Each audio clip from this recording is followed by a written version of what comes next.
I'm Vivi X Mortuus.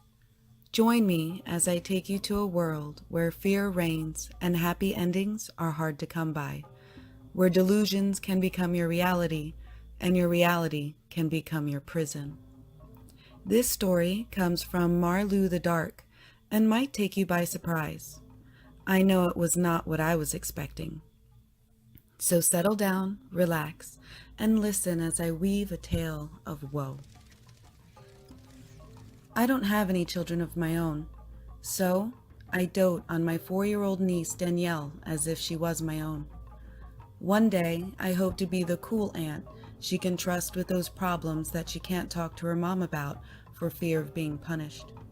I fully expect to be the one she comes to with questions when she sneaks her first sip of beer. I can almost see it. Ew, Aunt Josie, why do adults drink this? It's gross. Danny is my brother Roberto's daughter. Her mother Sarah is a good mom, but she has anxiety and gets overwhelmed. So I get called to pick up Danny and take her out so her parents can have a beer and a few quiet hours to catch up on their Hulu shows. The day this whole thing started was like any other Danny auntie day. It was a Sunday, and I took Danny to her favorite burger joint. She had a single burger, extra pickles, no fries, and a high C. Then we went to the Goodwill for toys. I usually just take her to Target, but sometimes I like to take her to Goodwill so I can introduce her to the vintage toys I grew up with. After a few minutes in the toy aisle of the Goodwill, she settles on a small aquarium with a bag of those sea monkeys that disappointed children for generations. I decide to be forthcoming with her and warn her that those sea monkeys won't look like they do on the package. I tell her that they're just tiny brine shrimp and that this package is so old I don't even think she'll be able to hatch them. She insists on wanting to try it anyway. She looks up at me with that smile that reminds me of Roberto's when he was little, and I was his overprotective sister. At $3, I figure we have nothing to lose. However, I insist she pick out a second toy so she can have something else to play with in case the sea monkeys don't turn out. She goes to rummage through the stuffed animal bin. Most of them are at least a bit raggedy and dirty. But somewhere in the middle of the bin, she finds a pink bunny in new condition. The bunny has an oversized head, floppy ears, and beautiful big eyes. The tag is still on, so I figure someone must have donated it to Goodwill as charity. On the car ride home, I ask her what she wants to name her new friend. She picks up the bunny and looks at it for a minute. She finally blurts out, "Pickles." I call Sarah after work the next day to check on the progress of the sea monkeys. She tells me Danny forgot all about the sea monkeys because she loved her new bunny Pickles so much. She tells me Danny, Pickles, and a couple of stuffed animals are having a tea party outside. I ask if she can send me a picture. She offers to put the messenger call on video instead and turns the phone around. I can see Danny and her cadre of tea party attendees sitting around the small wooden table Roberto made for her. I watch Danny make animated gestures with her arms as if she's telling a story. Sarah tells me that she's never been this excited about a new stuffed animal. She really seems to be taking a shine to Pickles. The next day, I get a text from Sarah. Danny seems more attached to Pickles than other stuffed animals she's had. Yeah? How so? She won't go anywhere without him. She brought him to the kitchen at dinner time. She plopped him up on the toilet at bath time, and she even designated the chair in her room as his seat. That's a little weird. Maybe she just needs more friends. Is she making any friends yet since she started school? No, she's a little introvert like your brother. Well, maybe I should start taking her to the park more. She talks to the kids there sometimes. Yeah, it would probably do her good to interact more with other kids. The next day arrives and I get another concerned text from Sarah. Danny told me that Pickles tells her he used to be a kid just like her. Oh, so she's really fleshing out a story for Pickles. Yeah, but it's starting to creep me out. Last night, I woke up because I thought I heard whispering in her room. I went to check on her, and she was sleeping soundly. However, Pickles was on the bed, facing her, not on his chair. It was as if they had been having a conversation. I swear I heard another voice in there. Does the school have a counselor?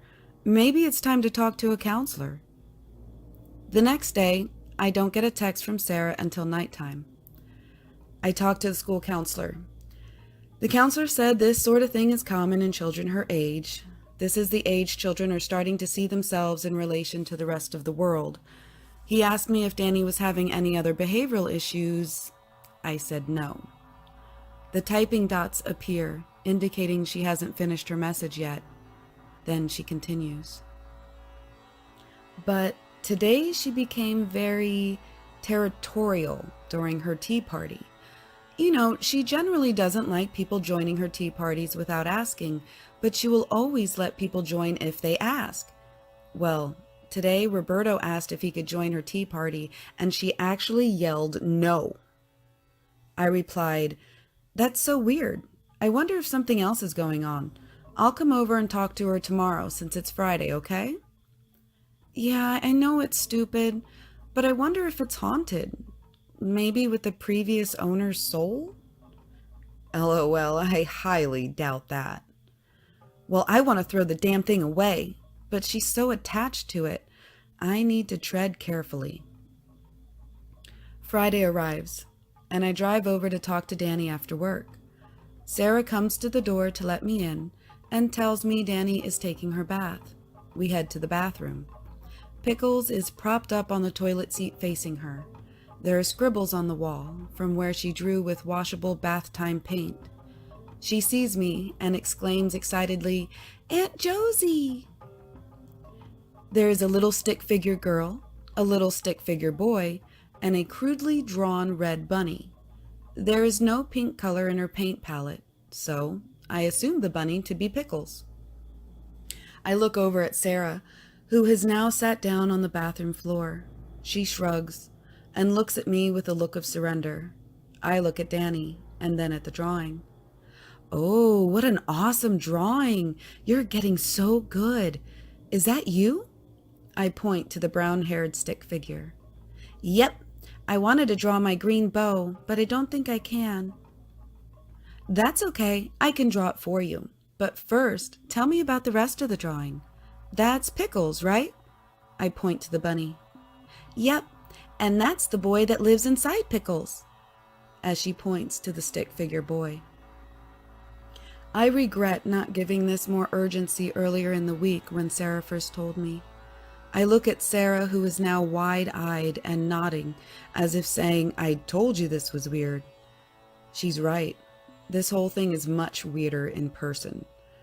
I look over at Pickles, who is very much still sitting quietly on top of the toilet. I motion for Sarah to come outside of the bathroom for a minute. In a hushed tone, I offer to take Danny to the park so we can talk some more. She tells me that the boy used to come to this park. She tells me that he was bad and couldn't come back to the park for a long time, but that now he comes back. I looked around at the playground. There's kids going down slides, kids being pushed on swings by their parents. Nothing looks out of the ordinary. But I suddenly get the distinct feeling we are being watched. I already had that feeling during Danny's bath, but it is even more intense now. A shiver runs through me even though it's May in Texas. That night, I offer to sleep over at my brother's and help him and Sarah figure out more about what's happening in the morning. They give me a pillow and a thin blanket, and I lay down on the couch to sleep. I wake up at some point throughout the night to see Danny tiptoeing towards the front door in her dinosaur pajamas. I drowsily cry out, "Danny, what are you doing?" She looks around, then leans down next to me as if whispering a secret. Pickles said he doesn't like closed doors. Okay, enough was enough. I bolt upright and scramble over to her. I tell her we need to wake up her mom and dad. She protests, but I pick her up anyway and rush to the master bedroom with her in my arms. I wake up Roberto and Sarah. They come to the living room and I catch them up on the events. Roberto tells Danny how disappointed he is in her. Danny looks down at the floor. Her lip starts trembling as if she's about to cry. I ask Danny if I can see Pickles for a minute. We all go to her bedroom. Pickles is in his chair facing us. I pick him up. I'm not sure what I'm looking for. We've all seen Chucky, or at least familiar with the premise a good guy doll is possessed by the malevolent spirit of a serial killer and uses the body of the doll to continue his murder spree. I hoped that is not what was happening here. I had hoped that if the bunny was haunted, it was haunted by the spirit of a little boy who just wanted friends. Now, I wasn't so sure. While inspecting Pickles, I realized he felt a little heavier than most stuffed animals. But that wasn't what scared me the most. What scared me the most is what I felt behind his neck. There was an unusually thick seam sewn into the back of his neck. I turned him around and noticed that indeed, it appeared someone had cut Pickles' neck open in the back and sewn it back on. I told Danny that I would go open the front door like Pickles wanted and to stay here with her parents. I gave Roberto and Sarah a look and a nod that indicated that I would do no such thing, that I simply needed to get the bunny away from Danny so I could inspect it further. While they kept Danny busy in her bedroom, I looked in the trunk drawer in the kitchen for the scissors. I found them. I had used the scissors in that drawer before to set up Danny's piñata on her 4th birthday.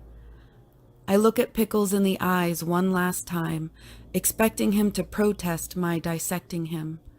I look around the kitchen, expecting the lights to suddenly dim or the shadows to start dancing the way people describe in supernatural accounts. I look into his big saucer eyes, expecting to see a glimmer of life, but there is nothing, just translucent brown. But then, Pickles speaks in a sing-song child's voice. "Please don't hurt me." I dropped Pickles as if he suddenly burst into flames and burned my hands. I shut my eyes and try to calm myself. Fuck, what the hell is going on? I look down at Pickles' crumpled form on the linoleum floor. I'm going to finish this, for Danny's sake. I bend down, hands still shaking, and pick up Pickles. I take a deep breath and gently cut through the seam with one hand. I push Pickles' head forward with my other hand to get a look inside. What I found inside made me scream, "Holy shit!" out loud. We called the police. Update. I am paraphrasing what the police told us. The electronic components inside Pickles amounted to an array of tiny surveillance equipment: a camera behind his right eye, a microphone, a speaker, a GPS tracker, and powerful batteries to keep the components going for several weeks. The equipment took dedication to assemble, but it was all cobbled together from parts that could easily be obtained at Fry's and Newegg.com at a reasonable cost. If you were proficient with a Raspberry Pi and Arduino, you could assemble this. They believe the person responsible for planting the hacked bunny at Goodwill had been grooming Danny in preparation for taking her on Friday night when she went to unlock the door. This was worse than some possessed doll. I could have dealt with some evil spirit attaching itself to a stuffed bunny. I could have tracked down the vendor of the bunny, ordered one that looked exactly like Danny's, and replaced it while her parents distracted her. Then I would have taken this cursed bunny to the boonies with some friends and burned it in a bonfire over prayers to every god known to man. Who needs possessed dolls when technology has enabled human monsters to inhabit objects? This monster didn't need to lure my niece with promises of candy into a windowless van because I inadvertently invited the monster into my brother's house myself. This sick fuck knows where my brother and his family live now. He knows the layout of their house. He knows their habits and schedules. I know what you're thinking, and yes, the police did trace the last ping between Pickles and the device that had been used to control Pickles' electronic components. They found the tablet in a garbage can at the park where I like to take Danny. It had been wiped of any prints and smashed. There was nothing in the way of any data that could identify the most current owner. The tablet was bought secondhand. I imagine the story will be picked up by the media soon, so why bother writing it down on Reddit? I'm writing this down in case the media fails to release an important fact. The app used to monitor the camera inside Pickles had folders for other cameras, possibly installed in other stuffed animals throughout the city. It was the same for the audio apps. The reason Danny believed a child inhabited Pickles is because Pickles alternated between speaking in an adult and in a child's voice. This is what haunts me the most. Is that child still out there? How much was live and how much was recorded? I hope this guy is long gone from our city now. I would prefer if he left the state, but I do worry he will try to pull this off somewhere else. I also worry about this being a ring operation, so that even if they caught him, one of his accomplices will try to come for Danny one day when they think we've forgotten. We won't forget. Always inspect used toys. Please. So, what did you think of that one? I swear, as a mother, that really scared me. I hope you come back for more. I'll be posting 3 times a week. 1 original story I've written myself, 2 creepypastas. So, come back for more. Hit that subscribe button and hit that like button, please. Hope to see you soon. Bye.